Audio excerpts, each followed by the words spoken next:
जय हिंद साथियों, स्वागत है आपका ज्ञान ज्योति स्टडी सेंटर पर। मेरा नाम है बंस प्रताप और आज की वीडियो में आप सीखने वाले हो कि आपके शरीर में जो अशुद्ध रक्त है वो शुद्ध कैसे हो रहा है। आखिर आपके शरीर में दोस्तों कौन कौन सी अंग भाग ले रहे हैं, कौन सी धमनी कौन सा रक्त ले जा रही है, कौन सी सिरा कौन सा रक्त ले जा रही है, आखिर हृदय कहां पर, फेफड़ों पर कैसे रक्त को पहुंचाता है जब आपका रक्त शुद्ध हो जाता है। इन सब चीजों को जानोगे आप। आखिर हम किन के लिए ये वीडियो बना रहे हैं? हम बात कर रहे हैं क्लास 10th के विद्यार्थियों के लिए। वैसे तो ये वीडियो सबके लिए है, लेकिन क्लास 10th के लिए बहुत ज्यादा महत्वपूर्ण है। हम पढ़ रहे थे आपका लाइफ प्रोसेस यानी फर्स्ट चैप्टर जय प्रक्रम।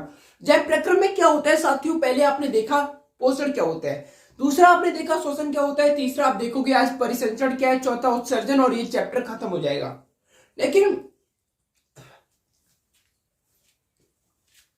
जय हिंद साथियों, स्वागत है आपका ज्ञान ज्योति स्टडी सेंटर पर। मेरा नाम है बंस प्रताप और आज की वीडियो में मैं आपको सिखाने वाला हूं कि आखिर आपके शरीर में कैसे दोस्तों अशुद्ध रक्त से शुद्ध रक्त हो रहा है। आखिर आपके शरीर में कौन कौन सी धमनियां, कौन कौन सी सिराएं कैसे कार्य करती हैं, ये सब आज की वीडियो में जानोगे आप। आज आप देखोगे कि आपका आखिर हृदय वर्क कैसे करता है। हम ये किसके लिए वीडियो बना रहे हैं? हम अपने प्यारे साथियों क्लास 10th के विद्यार्थियों के लिए बना रहे हैं। वैसे तो ये सबके लिए लाभदायक हो सकता है, लेकिन क्लास 10th के लिए बहुत ही ज्यादा इंपॉर्टेंट है। तो आज हम पढ़ेंगे मानव में परिसंचरण। हम पढ़ रहे थे लाइफ प्रोसेस, जिसमें से दोस्तों आपने क्या क्या देख लिया? आपने पोषण को सीख लिया, श्वसन को सीख लिया। आज जो बारी है परिसंचरण की, तो आपको दोस्तों मानव में परिसंचरण समझने से पहले एक चीज को ध्यान में रखना होगा, जिसे हम रक्त कह रहे हैं। क्या? रक्त। रक्त मतलब ब्लड, ब्लड मतलब खून आपका, जो आपके रंग रंग में दौड़ रहा है। आखिर दोस्तों आपका ये खून क्या होता है? ये एक प्रकार का संयोजी ऊतक है। क्या साथियों? ये एक प्रकार का संयोजी ऊतक होता है। रक्त क्या है? ये एक प्रकार का संयोजी ऊतक है। अब दोस्तों ऊतक क्या होते हैं? एक प्रकार की समान कोशिकाओं की, यानी समान प्रकार की कोशिकाओं के समूह को ऊतक कहते हैं। क्या? समान प्रकार की कोशिकाओं के समूह को ऊतक कहते हैं। बस इस पे इतना ही बात करने का। अब जो आपका रक्त है, जो आपका खून है, वो दोस्तों चार चीजों से मिलकर बना हुआ है। Number 1 plasma, number 2 RBC, number 3 होता है डब्ल्यूबीसी, नंबर 4 रक्त प्लेटलेट्स। इन चीजों से मिलकर बना हुआ है। अब आखिर दोस्तों प्लाज्मा की क्या भूमिका है? आपके कंप्लीट रक्त का, यानी दोस्तों आपका रक्त अगर 100% है तो उसमें से दोस्तों प्लाज्मा की मात्रा 55% होती है। यानी आपके पूरे रक्त का 55% भाग प्लाज्मा ही होता है। क्या दोस्तों? आपके पूरे रक्त का 55% भाग सिर्फ और सिर्फ प्लाज्मा होता है। क्या होता है? प्लाज्मा। अब दोस्तों प्लाज्मा एक पीले रंग का द्रव है। क्या दोस्तों? प्लाज्मा जो है वो आपका एक पीले रंग का द्रव होता है। प्लाज्मा क्या है दोस्तों? एक पीले रंग का लिक्विड होता है, पीले रंग का। ये बात आप लोग ध्यान रखना, क्योंकि हो सकता है एमसीक्यूज की फॉर्म में आपसे पूछ लिया जाए।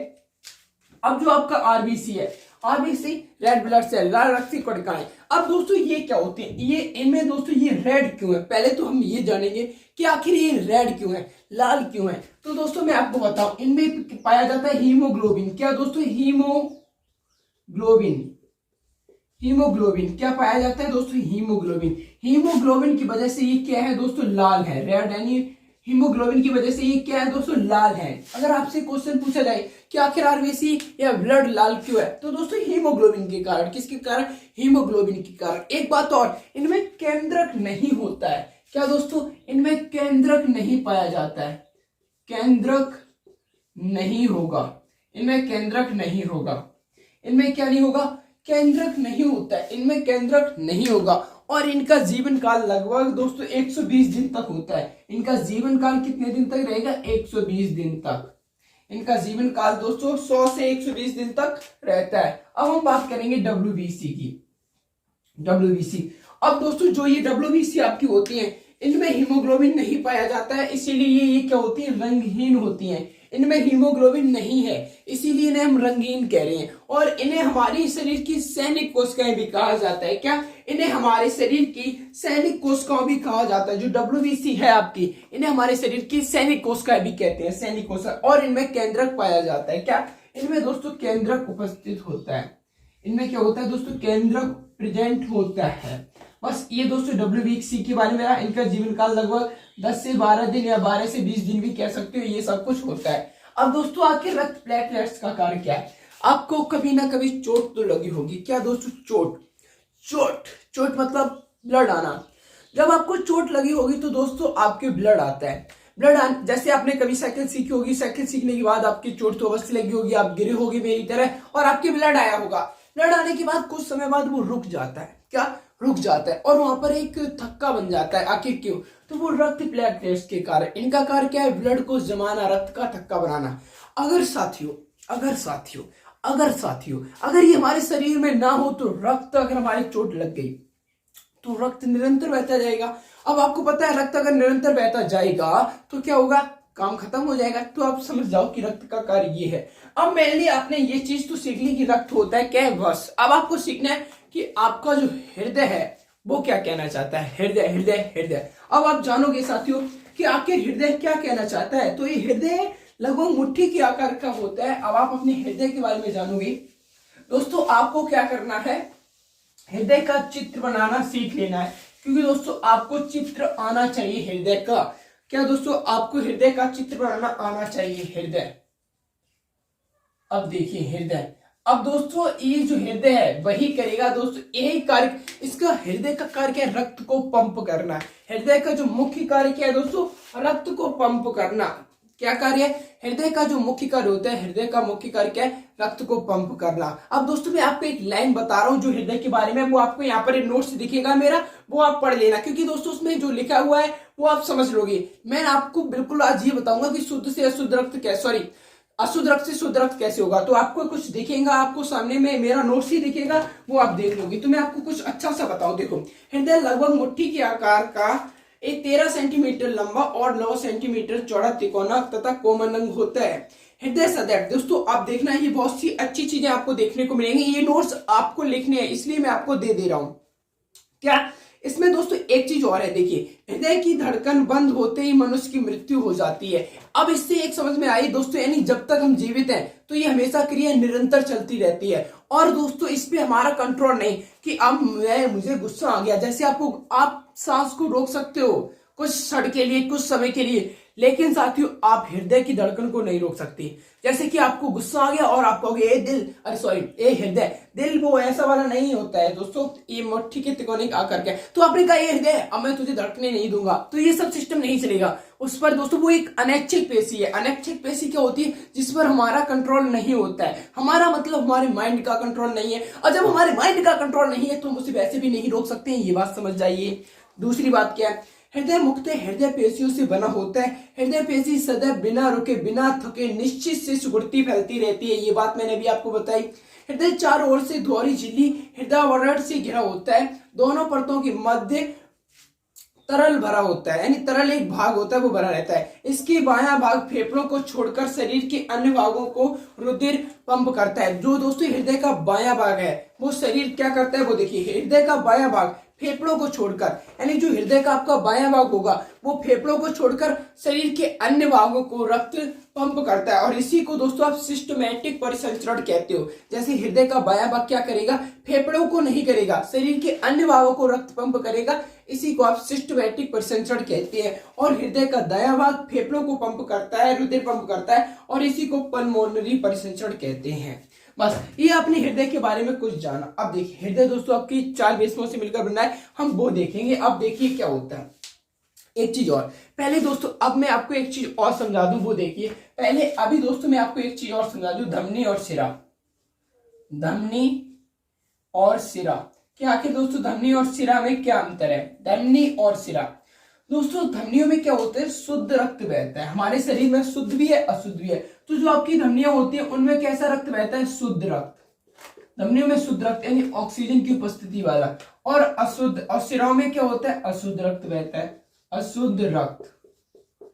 अब दोस्तों क्या होता है? सभी धमनियों में वैसे तो शुद्ध रक्त बहता है, लेकिन एक ऐसी धमनी होती है जिसमें दोस्तों अशुद्ध रक्त बहता है, और उस धमनी को कहते हैं फुफ्फुस धमनी। क्या दोस्तों? फुफ्फुस धमनी। फुफ्फुस धमनी, फुफ्फुस धमनी को पल्मोनरी धमनी भी कहते हैं। फुफ्फुस धमनी को पल्मोनरी धमनी भी कहते हैं। इसमें कैसा बहेगा दोस्तों? CO2 कार्बन डाइऑक्साइड, बोले तो अशुद्ध रक्त बहेगा। कौन सा दोस्तों? अशुद्ध रक्त। वैसे तो दोस्तों आपकी सारी धमनियों में कैसा रक्त बहेगा? शुद्ध। लेकिन आपके पास एक ऐसी भी धमनी है जिसमें अशुद्ध रक्त बहता है। कैसा दोस्तों? जिसमें अशुद्ध रक्त बहता है, यानी कार्बन डाइऑक्साइड वाला। दूसरा ये शिरा है। सिरा में दोस्तों ज्यादातर आपकी सभी सिराओं में अशुद्ध रक्त बहता है, लेकिन आपकी एक सिरा ऐसी है जिसे फुफ्फुस सिरा कह रहे हैं। कौन सी सिरा? फुफ्फुस सिरा। अब फुफ्फुस सिरा में क्या होता है दोस्तों, वो देखिए O2 वाला, यानी शुद्ध रक्त बहता है। कौन सा रक्त बहता है? शुद्ध रक्त। और दोस्तों परिसंचरण क्या होते हैं? हमारे शरीर में बंद परिसंचरण होता है, यानी हमारा शरीर डायरेक्ट अंगों में ना हमारा ब्लड डायरेक्ट अंगों में ना बहकर रक्त वाहिनियों में बहता है। इसी को बंद परिसंचरण कहते हैं। खुला परिसंचरण क्या होता है? जहाँ पर रक्त डायरेक्ट अंगों में बहता है, लेकिन हमारे शरीर में बंद होता है, जैसे हमारी नसों में बहता है, नहीं हमारी नालिकाओं में बहता है रक्त। ये चीज जान ली। अब देखिए, बस इतना बहुत जरूरी था आपको बताना। अब देखिए मेन बात आती है, अब मैं आपको समझाने का प्रयास करूं। देखिए अब हमारे शरीर की ये मान लीजिए 4 है इससे, ये देखिए हमारे शरीर की नहीं, हमारे हृदय की। अब दोस्तों आपको हृदय का डायग्राम बनाना स्वयं सीखना होगा, क्योंकि दोस्तों वो मैं आपको अगर यहाँ पे बनवाता तो बहुत टाइम लगता। अब देखिए, अब देखने का कार्य कीजिए, अब देखने का कार्य कीजिए। देखिए ये मान लीजिए, ये मान लीजिए, ये मान लीजिए, ये मान लीजिएगा। अभी 1 मिनट रुकिए, थोड़ी देर में मानिएगा। अब मानिए। अब दोस्तों मैंने आपके हृदय का ये 4 बेस में बना दिए। क्या 4 बेस में? अब इनमें से दोस्तों वो देखेंगे क्या क्या मैं आपको बताना चाह रहा हूं। ये आपको जो पहला पार्ट होता है इसको बोलते हैं दाया अलिंद, और इसको बोलते हैं दाया अलिंद।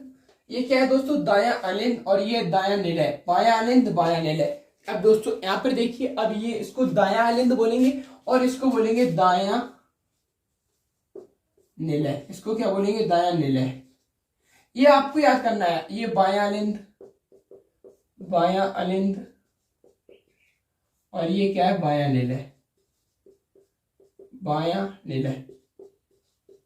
ये आपको याद हो गया। अब देखिए, मान लीजिए ये आपका हृदय है, ये पूरा आपका क्या एक हृदय है, ये समझ लीजिए आपका हृदय कुछ इस प्रकार का है। अब क्या होगा दोस्तों, अब आप यहीं से जानोगे कि कैसे दोस्तों अशुद्ध रक्त का शुद्ध रक्त हो रहा है। देखिए अब आपके शरीर में अग्र एवं पश्चिमाश्रय, अग्र एवं पश्चिमाश्रय, क्या दोस्तों? अग्र एवं पश्चिमाश्रय, अग्र एवं पश्च, कुल मिला के महाशिरा समझ लीजिए, महाशिरा। ये देखिए थोड़ा राइटिंग पे कम ध्यान देना, क्योंकि मैं दोस्तों आपको जल्दी समझाना चाह रहा हूं। देखिए अग्र एवं पश्चिमाश्रय। अब मान लीजिए ये पूरा व्हाइट बोर्ड है, इधर का हिस्सा धीरेगा, और जो इधर का हिस्सा है, जो इधर का हिस्सा है आपका, वो मान लीजिए पूरा शरीर है।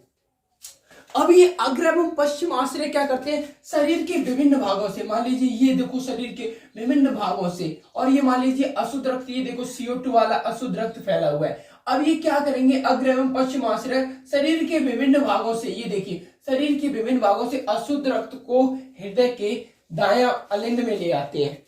फिर से बहुत अच्छी चीज बता रहा हूं, समझ लीजिएगा, मजा ही आ जाएगा। क्या आपकी जो अग्र एवं पश्चिम आश्रय ये अशुद्ध रक्त, ये क्यों? आपको पता है कि जो शिराएं होती हैं उनमें कौन सा रक्त बहता है? वेरी गुड, अशुद्ध रक्त बहता है। कौन सा रक्त? अशुद्ध रक्त। और अभी आपके शरीर में कौन सा रक्त है? अशुद्ध। अब जहां कहीं भी आपके शरीर में अशुद्ध रक्त है, वहां पर क्या कर रही? अग्र एवं पश्चिमाश्रय शरीर के विभिन्न भागों से अशुद्ध रक्त को लाकर हृदय के दाया अलिंद में ले आती हैं। अब दोस्तों अशुद्ध रक्त कहां पर आ चुका है? हृदय के दाया अलिंद में। अशुद्ध रक्त यहीं पे तो आ चुका है, हृदय के दाया अलिंद में, यानी CO2 वाला।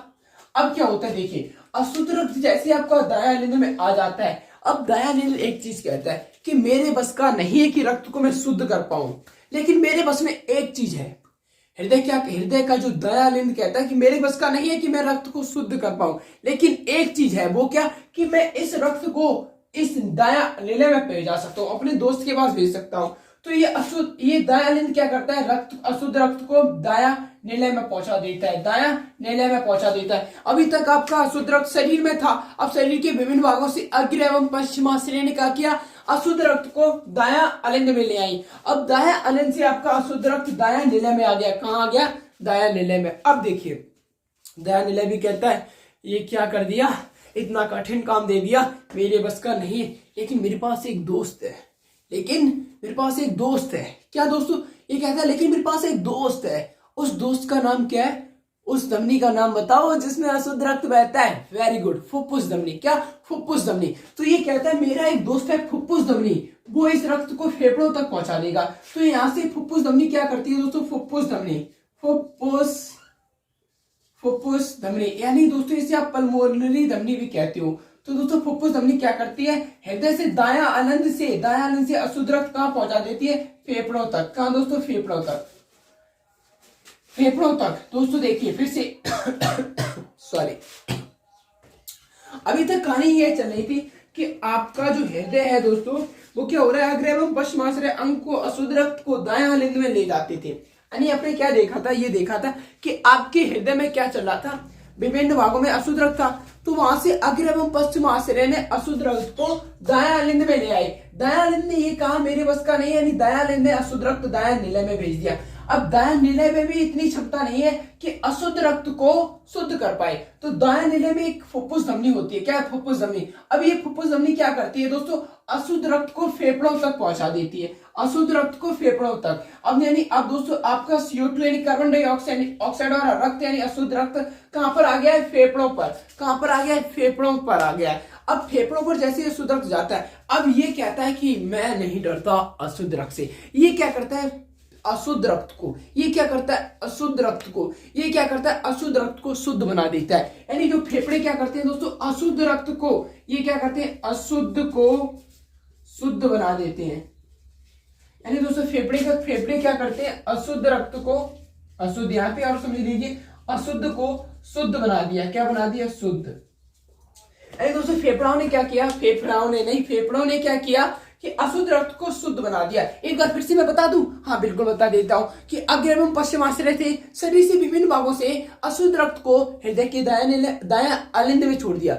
दायां अलिंद ने जो कि हृदय का भाग है, उसने क्या किया, अशुद्ध रक्त को हृदय के दायां निलय में भेज दिया। अब दायां निलय से फुफ्फुस धमनी क्या करती है, अशुद्ध रक्त को फेफड़ों तक पहुंचा देती है। अब हमारे जो फेफड़े भाई साहब हैं, इन्होंने क्या कर दिया, चुटकियों में दोस्तों, चुटकियों में क्या कर दिया, अशुद्ध रक्त को शुद्ध कर दिया, अशुद्ध रक्त को शुद्ध कर दिया। अब आप उस शिरा का नाम बताओ जिसमें कौन सा रक्त बहता है, शुद्ध रक्त। तो आपने सोचा होगा अच्छा वो सिरा का नाम क्या है, तो वही तो सिरा है, फुफ्फुस सिरा। कौन सी सिरा, फुफ्फुस सिरा। उसमें क्या होता है, शुद्ध रक्त बहता है। अब चूंकि फेफड़े रक्त को शुद्ध कर चुके हैं, तो दोस्तों यहां से फुफ्फुस सिरा क्या करती है, फुफ्फुस सिरा। यहां पर कौन सी सिरा है दोस्तों, फुफ्फुस सिरा।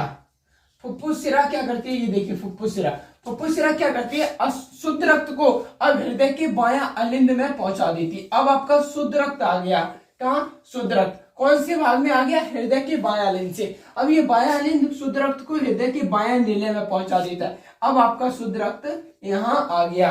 अब क्या करते हैं, देखिए अब क्या करते हैं, अब महाधमनियां क्या करते हैं, यही शुद्ध रक्त को, यहाँ पर महाशिरा था, यहाँ पर महाधमनी है, महाधमनी। यहाँ पर महाशिरा क्यों था, क्योंकि शिरा में अशुद्ध बहता है, अब यहाँ पर शुद्ध हो गया, यानी धमनियों में शुद्ध बहता है। अब महाधमनियां क्या करती हैं, शरीर के विभिन्न भागों में, मान लीजिए ये शरीर का विभिन्न भाग है, इनमें दोस्तों शुद्ध रक्त को पहुंचा देती है। शरीर के विभिन्न भागों में शुद्ध रक्त को पहुंचा देती है। क्या करती है, शुद्ध रक्त को पहुंचा देती है। और ये क्रिया दोस्तों जीवन पर्यंत चलती रहती है। शुद्ध अशुद्ध से शुद्ध होता है, फिर अशुद्ध से शुद्ध, फिर अशुद्ध से शुद्ध, फिर अशुद्ध से शुद्ध, ये क्रिया चलती रहती है। क्या चलती रहती है। तो आज आपने देखो सीखा अच्छे तरीके से कि आपका हृदय कैसे वर्क कर रहा था, और यही दोस्तों आपका परिसंचरण था, मेनली यही था। तो आपने समझा होगा। अब दोस्तों आपको जो चीज रह गई है कि आखिर पौधों में परिवहन कैसे होता है, वो दोस्तों मैं आपको बताऊंगा, 2 ऊतकों द्वारा होता है। वो दोस्तों बहुत बड़ी बात नहीं है, बहुत छोटे वीडियो है, उसी में आप ये भी देख लोगे दोस्तों हृदय स्पंदन क्या है। आपको मैं बताने का प्रयास करूं तो दोस्तों हृदय स्पंदन क्या है, हृदय का एक पूर्ण संकुचन और शीतलन हृदय स्पंदन कहलाता है। क्या दोस्तों, हृदय स्पंदन कहलाता है, जो आपको पता होना चाहिए। ये सब चीजें आपने आज सीखी जो कि बहुत ही ज्यादा इंपॉर्टेंट थी। तो दोस्तों ये सब आपको आना चाहिए कि हृदय आपका वर्क कैसे कर रहा था। और आज आपने परिसंचरण को कर दिया है खत्म, परिसंचरण को खत्म कर दिया। और दोस्तों आपका हृदय लगभग 1 मिनट में 70 से 72 बार धड़कता है, ये आपको पता होना चाहिए। और हृदय, और दोस्तों अच्छा ये बताइए, इसको किस में नापते हैं, स्टेथोस्कोप। इसको दोस्तों हृदय की जो स्पंदन होती है स्टेथोस्कोप, ये भी दोस्तों याद रखना है, स्टेथोस्कोप बहुत ज्यादा इंपॉर्टेंट है। ये एमसीक्यूज की फॉर्म में पूछ लिया जाता है। तो बस आज के लिए दोस्तों इतना ही। दोस्तों आपने आज अपना हृदय सोच समझ लिया कि क्या कार्य करता है। और आपको अगर ये वीडियो पसंद आया हो तो आपके लिए क्या कार्य बनता है, इसे शेयर कर सकते हो अगर आपकी इच्छा हो। और दोस्तों एक बात और, अगर अभी तक आप हमारे साथ एंड तक जुड़े हैं तो आपका बहुत बहुत धन्यवाद, क्योंकि आपने हमें एंड तक देखा। अब हम मिलेंगे आपको नेक्स्ट वीडियो में। जय हिंद, वंदे मातरम।